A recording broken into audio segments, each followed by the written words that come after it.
اهلا حبايبي، عاملين ايه؟ يا رب تكونوا بخير. النهارده ان شاء الله وصفتنا طبق المحشي الجميل ده انا عملته لكم وحبيت اشارك الفيديو معاكم. كمان عملت طاجن ورق العنب، هو يعتبر مش طاجن بس انا عملته في الحله اللي كنت عامله لكم عليها ريفيو. الحله الطواجن بصراحه طلعت في الطهي جميله جدا. يلا مع بعض نشوف وصفتنا النهارده ان شاء الله. انا عاملاها بكل سهوله وبسيط جدا، يعني مش هيتعبك خالص. مبدئيا كده انا فرمت بصلة متوسطة، طبعا حطيت زيت في الحلة زي ما انت شايفة وقليت البصلة. انا هنا هقلي البصلة لحد ما تاخد مني اللون الذهبي. تمام. بعد كده هحضر البهارات بتاعتي. البهارات زي ما انت شايفة كده برضو حاجات بسيطة، مش بكتر بهارات كتير برضو في الكشري عشان ما تغلبش الطعم. انا معايا هنا كمون. كمان انا حاطة في الكبة بصلة كمان متوسطة مع حوالي 5 فصوص من الثوم.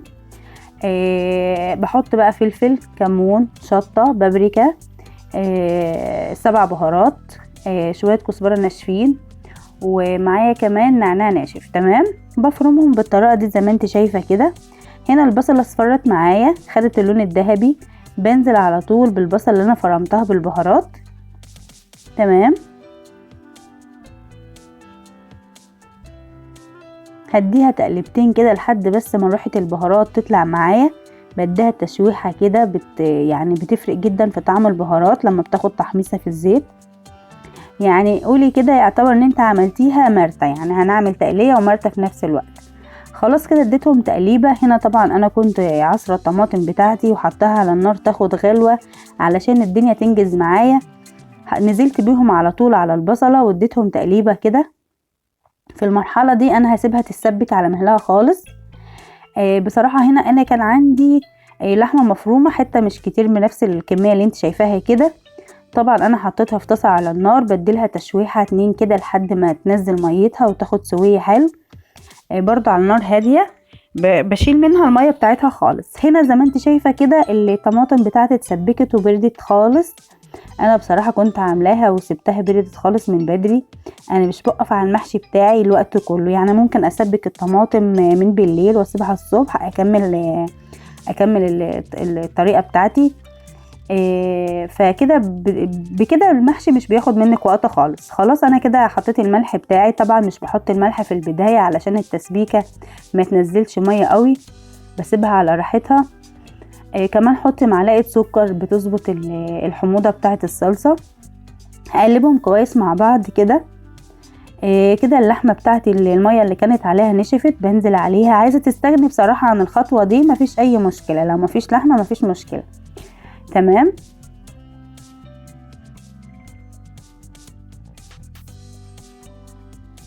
هقلبهم كويس برضو مع بعض كده. كل ده انا اللي يعني انا هنا حابه ان الصلصه بتاعتي تكون بارده خالص عشان الخطوه اللي جايه دي. انا هنا طبعا غسله الخضره بتاعتي ومصفياها خالص. بنزل بالخضره على الصلصه. الصلصه هنا لو سخنه بتخلي الخضره تدبل معاكي، لا انا هنا مبردها خالص ومصفيه الخضره بتاعتي. هحطها وهقلبها كده برضو. هتحافظي على الخضره بتاعتك بخضرها وهتكون طعمها فريش في الطبخه، هتبقى جميله جدا. كمان الرز زي ما انت شايفه كده نازل مفرفط خالص، مفيش فيه ميه خالص. انا هنا سبكت الطماطم معناها ان انا مش عايزه اي نسبه ميه تخش معايا تاني في الخلطه بتاعتي. تمام. هقلبهم كويس مع بعض. هديهم تقليبه كويسه وهظبط الحدق بتاعي. طبعا انت ست بيت شاطره هتبقى عارفه حدقك ايه. التسبيكه كده زي ما انت شايفه. هنا كمان انا كنت محضره الحله زي ما قلت لك، حاطه طبعا في الحله من تحت كنت مقطعه شرايح طماطم وبطاطس وبصل وفلفله. كمان انا كنت محضره الحله التانية دي لورق العنب، هعمل النهارده ورق عنب. كمان يعني هنا ما شاء الله دي الايد الحلوه دي ايد ست الكل، ربنا يبارك لي فيها يا رب ويخليها لي. كانت عندي وساعدتني في المحشي. طبعا زي ما انت شايفه بنفس الطريقه كده هنحشي الكوسه. تمام.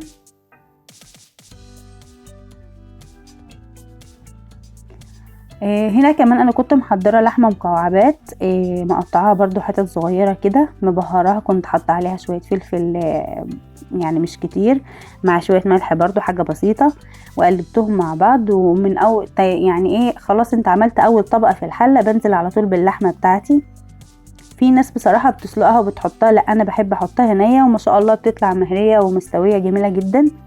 خلاص انا كده خلصت كمية المحشي، غطيت اللحمة خالص تمام. بعمل بقى هنا زي ما بيقولوا كده العقد بتاعها.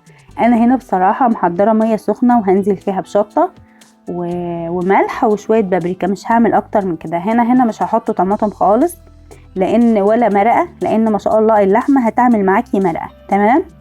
هديلهم تقلبتين كده مع بعض وهنزل على طول بالمرقة بتاعتي اللي انا عملتها دي على المحشي.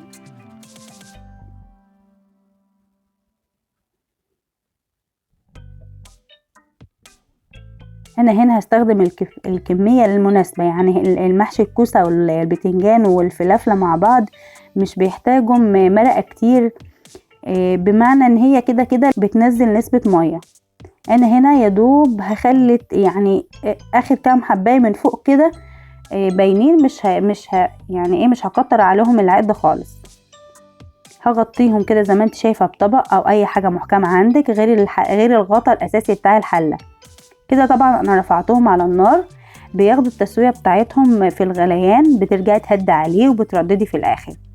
انا هنا كمان كنت لفيت ورق العنب، ونفس المرقة بالظبط عملتها لورق العنب برضو. في ورق العنب انا كنت حطيت اللحمة تحت خالص في اول الحلة، مش في نص الحلة زي الحشو اللي فات. الكوسة والبتنجان انا حاطة في النص، لكن هنا انا حطيت اللحمة بتاعتي في اول الحلة. بعد كده بعمل المرقة برضو بنفس المقادير وبحطها وبظبط الحدق بتاعها وبرفعها على النار برضو زي ما انا بشاور كده بالظبط. انا مش هغطي المحشي بتاعي كتير بالعقد بتاعه عشان يطلع مني مظبوط ومفلفل، يعني ايه ولا سايح قوي ولا مفلفل قوي تمام. برضو بغطي كده برضو بغطا بطبق معلش، والغطا بتاعي في الاخر، وبسويه برضو على نار متوسطة. لما يغلي معايا بكشف الطبق بشيله خالص واسيبه براحته خالص يستوي. هنا قبل ما ينزل بفترة كده طبعا انا محضرة معايا هنا ربع كوباية ليمون، وبنزل بيها كده على ورق العنب بتاعي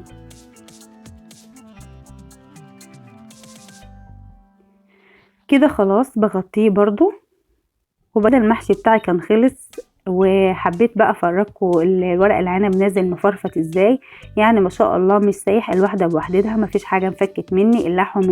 اللحمه مستويه جدا ما شاء الله دايبه. الليمون اللي انا حطيته بيديله مزازه حلوه جدا. وبكده المحشي بتاعي كان خلص. برضو انا هنا قدمت معاكم الطبق المحشي المشكل اللي هو الكوسه البتنجان الفلفل الرومي او الفلفل العادي. اللحمه برضو ما شاء الله دايبه جدا استوت، بتطلع تحفه.